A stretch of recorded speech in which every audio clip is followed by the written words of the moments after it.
1:01 AM Eastern Time, January 3rd, 2026. US Special Forces will capture a sitting head of state. Well, for the first time since 1989. This is the forensic breakdown of how the US managed to capture Maduro. Join me. It's daunting, baby.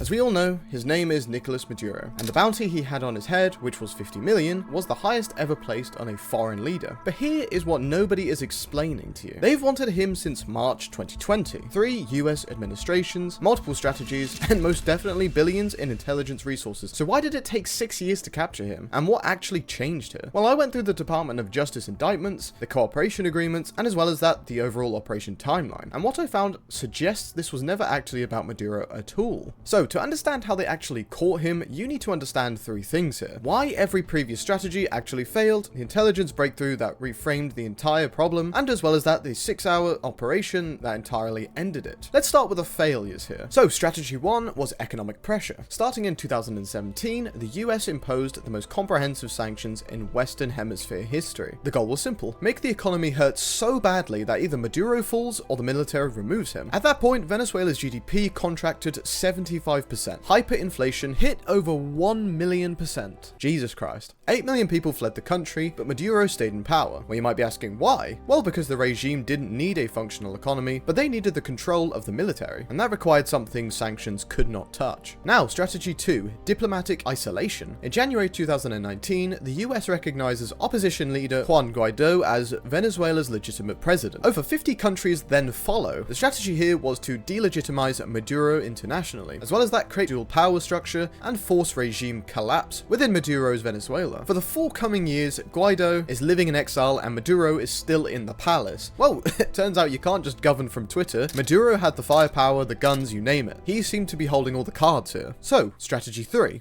Operation Gideon. May 2020, former US Green Berets launched a military incursion here to capture Maduro. 60 Venezuelan expatriates and 2 former US Green Berets fishing boats against an entire military apparatus. 8 were killed and the rest were captured within hours. 2 Americans were sentenced to 20 years terms before being released in a prisoner exchange. This wasn't strategy, this was seemingly desperation. So here were 3 strategies, but all being 3 massive failures as well. Each one assumed Maduro was the problem. None of them actually addressed what kept him in power at the end of the day. That's where the intelligence breakthrough comes in. So, March 26, 2020, the DOJ files a superseding indictment against Maduro. But look what they actually charged him with. It wasn't a human rights violation of any kind, it wasn't election fraud either, but it was narco-terrorism conspiracy. Because here's what US intelligence discovered. Maduro wasn't running a government that happened to traffic drugs. He was running a transnational drug cartel that happened to control a country. This is the Cartel de los Soles, the cartel of the suns. The Venezuelan military officers here were working with FARC, F-A-R-C, rebels, and Hezbollah operatives to move cocaine into the USA. Here's how it actually worked. Cocaine from Colombian FARC, F-A-R-C, enters Venezuela through the Pure border region. Then Venezuelan military aircraft, actual military planes here with legitimate transponder codes, fly it straight to the clandestine airstrips on the coast here. From that point onwards and from that location, speedboats then move it through the Caribbean corridor into Honduras, where it connects with the Mexican cartel distribution networks heading north. The DOJ indictment documents specific flights, specific officers, and as well as that specific dates on top of this. So overall, this wasn't rogue elements, this was the state infrastructure being used as cartel logistics. We're talking 250 metric tons of cocaine per year with a street value of over $10 billion.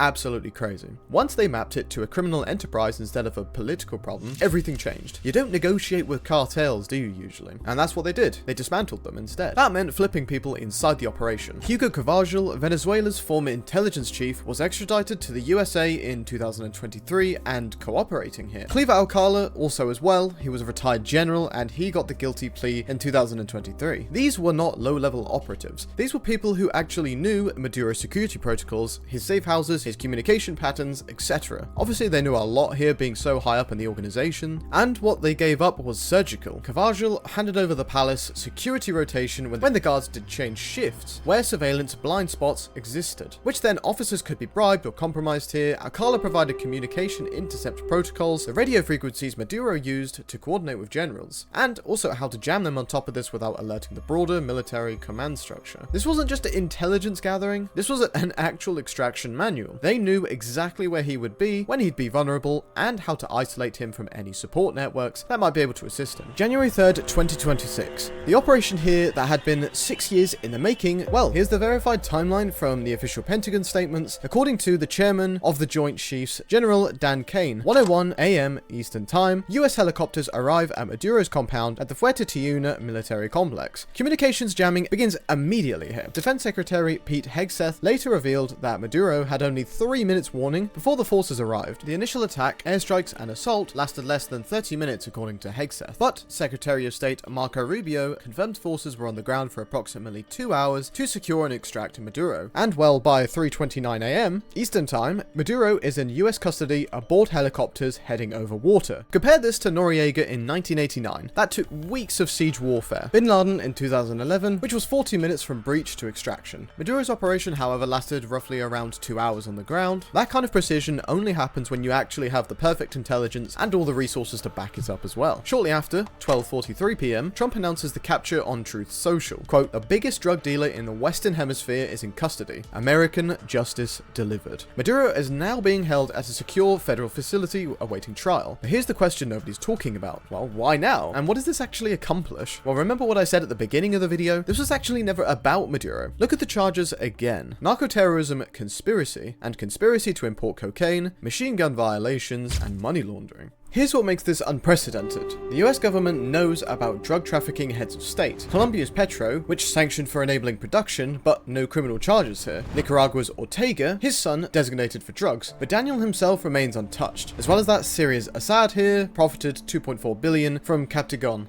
Zero drug prosecution. As well as that, North Korea's Kim, state-sponsored meth production. No indictment. Overall, the pattern is clear. Designation happens all the time here. It really seems so. Criminal prosecution? That's happened to one sitting head of state in 35 years. The precedent isn't that these charges exist, it's that the US will actually use them when the political calculation seemingly shifts. Well, this video isn't about stopping drug trafficking. If it was, they would have done this in 2020 when the indictment was filed. This was about establishing precedent. The US can now point to Maduro and say, state-sponsored narco-terrorism gets extracted and prosecuted regardless of the sovereignty claims. And while for Venezuela, the power vacuum is already causing a lot of chaos down there. Who controls the military now? Who runs the cartel operations? These are the questions that everyone is asking, and it's honestly only going to take months to answer and figure out what's coming next. Which, to be honest, is actually what I'm going to be investigating next. Because here's what everyone's actually missing from the equation. How does a bus driver from Caracas become a narco-dictator with the entire US military hunting him? That's a 27-year story involving Hugo Chavez, Cuban intelligence, and the systematic transformation of a government into a major criminal empire. That's the documentary I'm going to be working on next. For 6 years, as well as that 3 failed strategies, 1 intelligence breakthrough that actually reframed a political problem as a criminal enterprise, and a 6-hour operation that ended with a $50 million bounty collected. The hunt for Nicolás Maduro wasn't just about catching one man, it was about proving no one is untouchable. The trial will start in March, and I'll be following every court filing,